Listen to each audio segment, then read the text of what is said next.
L'amende prévue à l'article 1759 du Code général des impôts est l'une des sanctions fiscales les plus sévères du droit positif français. On fait le point tout de suite avec mon invité, Frédéric Naïm, avocat fondateur de Naïm et Associés. Frédéric Naïm, bonjour. Bonjour. On va parler de cette amende donc prévue à l'article 1759 du CGI. Pour bien commencer, de quoi s'agit-il ? Alors, pour vous expliquer ce qu'est l'amende, il faut que je vous explique un peu les contours. Pourquoi on va avoir affaire à cette amende ? En gros, quand une entreprise se fait redresser, l'administration va rehausser un bénéfice. Ce bénéfice, il est considéré comme distribué. Il y a des présomptions par plusieurs articles qui font qu'on considère que le bénéfice qu'on ne retrouve pas dans l'entreprise a été appréhendé par quelqu'un.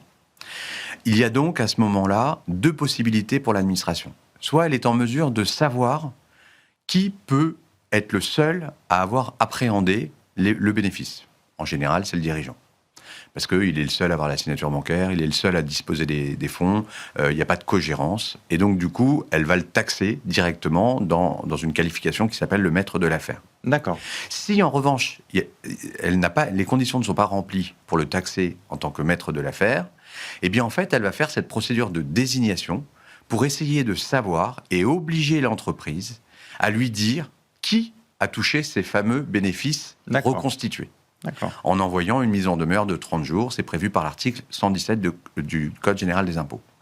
Et en gros, dans ce délai de 30 jours, l'entreprise doit répondre et désigner le nom d'un bénéficiaire. D'accord. Si elle désigne de manière cohérente et plausible une personne, l'amende ne s'appliquera pas. Si elle ne désigne pas, l'amende s'appliquera. D'accord. Une chose que je dois dire, c'est que cette désignation, elle peut être faite soit par la société, soit par l'avocat de la société. Et la désignation qui est faite par l'avocat de la société, par exemple, imaginons que l'avocat de la société désigne une personne nommément, le dirigeant ou l'un des dirigeants, par exemple, eh bien, en fait, cette désignation ne sera pas opposable au dirigeant désigné. D'accord. Donc, il y a toute une stratégie pour savoir si on va ou non tout faire pour éviter cette amende en fonction de ce qu'on va évoquer et dérouler dans la suite de cette interview. Et cette amende, donc c'est 100%, ça veut dire quoi concrètement ? L'amende, c'est 100% du montant des redressements. Donc en gros, l'administration va rehausser l'entreprise de 100 000 euros parce qu'elle va considérer qu'il y a des factures injustifiées à hauteur de 100 000 euros. Eh bien en fait, si la désignation n'est pas faite, elle va appliquer une amende égale à 100 000 euros. 100% des redressements. C'est même pas 100% des rappels, c'est 100% des redressements. La particularité aussi de cette amende, c'est qu'il y a une solidarité. Ça veut dire quoi ? En gros, l'amende notifiée à la société est due par la société et solidairement par le dirigeant qui était en place au moment de l'arrêté du bilan. D'accord. Ça veut dire que c'est difficile d'y échapper. Pour le dirigeant qui est recherché en solidarité, c'est très très difficile.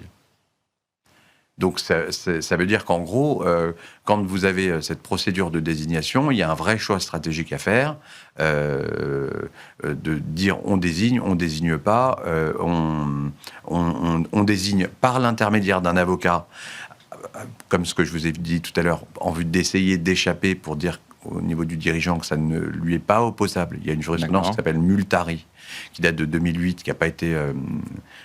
2008 ou 2018, je ne vais pas vous dire de bêtises, qui n'a pas été remise en cause. Mais il y a une vraie stratégie à adopter pour passer au travers de cette amende. Alors, difficile d'y échapper, je disais, mais est-ce qu'il y a des moyens d'annulation au fond ? Oui, justement. Il y a plusieurs moyens d'y échapper. Le premier moyen, c'est de désigner, de dire je préfère désigner plutôt que d'avoir cette amende de 100%. Bien sûr.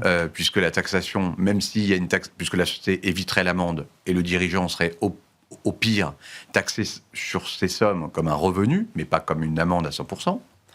Le deuxième levier qui est très puissant, c'est de réussir à démontrer que les fameux 100 000 euros sur lesquels la société a été taxée sont infondés, que l'administration ne pouvait pas redresser ces 100 000 euros.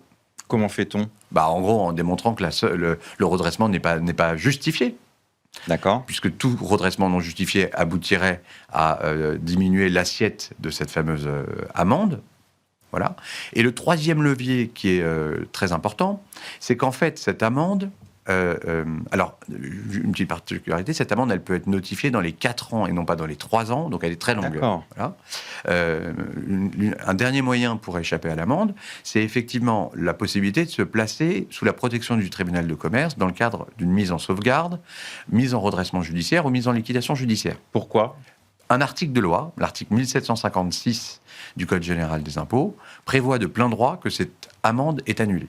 D'accord. C'est pour ça qu'il y a une vraie stratégie. Quand je vous disais tout à l'heure, vous avez une stratégie. Si on sait que l'entreprise, de toute façon, ne résistera pas aux conséquences du contrôle fiscal et aux conséquences du redressement, et que de toute façon, elle ira au tapis, en fait, on n'a quasiment aucun intérêt à désigner. On laisse l'amende s'appliquer, on conteste les redressements, évidemment, mais au pire, on mettra la société en sauvegarde, même si on la met pendant 6 mois en sauvegarde, on annulera de plein droit l'amende. D'accord. Les bonnes pratiques, pour résumer un peu, c'est désigner comme... Alors, les bonnes pratiques, c'est en fonction de l'orientation de l'entreprise. Soit on sait que l'entreprise va perdurer, dans ce cas-là, on a tout intérêt à désigner. La désignation toujours être faite par un avocat et jamais par la société elle-même ou l'expert comptable. Il n'y a que l'avocat qui peut faire cette désignation. Quand le dirigeant est poursuivi et sanctionné, redressé éventuellement du fait de la désignation, en disant je t'ai désigné, je te taxe comme un revenu. Celui-ci pourra toujours contester. D'accord. Donc c'est choisir de désigner ou pas en fonction de l'orientation du devenir de l'entreprise. 2, si on choisit de désigner, faire désigner par un avocat. Et 3, ne pas hésiter à un moment donné à se mettre en sauvegarde pour annuler l'amende si l'amende a été appliquée. Aujourd'hui, vous qui êtes au contact des dirigeants, des entreprises, est-ce que les dirigeants ont conscience de cette amende ? Non, au même titre qu'ils n'ont pas conscience de la notion de maîtrise de l'affaire que j'ai évoquée tout à l'heure, qui est en fait pour moi presque plus dangereuse que l'amende. L'amende, finalement, je vous ai donné un chemin de sortie. Il y a un chemin pour l'éviter, ou pour l'annuler, puisqu'on peut se mettre en sauvegarde. Donc il y a une solidarité, certes, elle est très élevée, certes, mais on peut se mettre en sauvegarde et l'annuler. En fait, là où en revanche il y a une méconnaissance, c'est sur la notion de maîtrise de l'affaire, où l'administration, quand elle peut, elle évite d'appliquer la procédure de l'amende, D'accord. Parce qu'elle connaît tout ce que je viens de vous dire, et elle va plutôt essayer de taxer le dirigeant comme le maître de l'affaire. Et où là, en fait, les redressements lui collent à la peau. C'est-à-dire qu'en fait, on va dire, c'est toi qui as touché. Oui, et là, c'est difficile d'y échapper. Et là, c'est beaucoup plus difficile d'y échapper.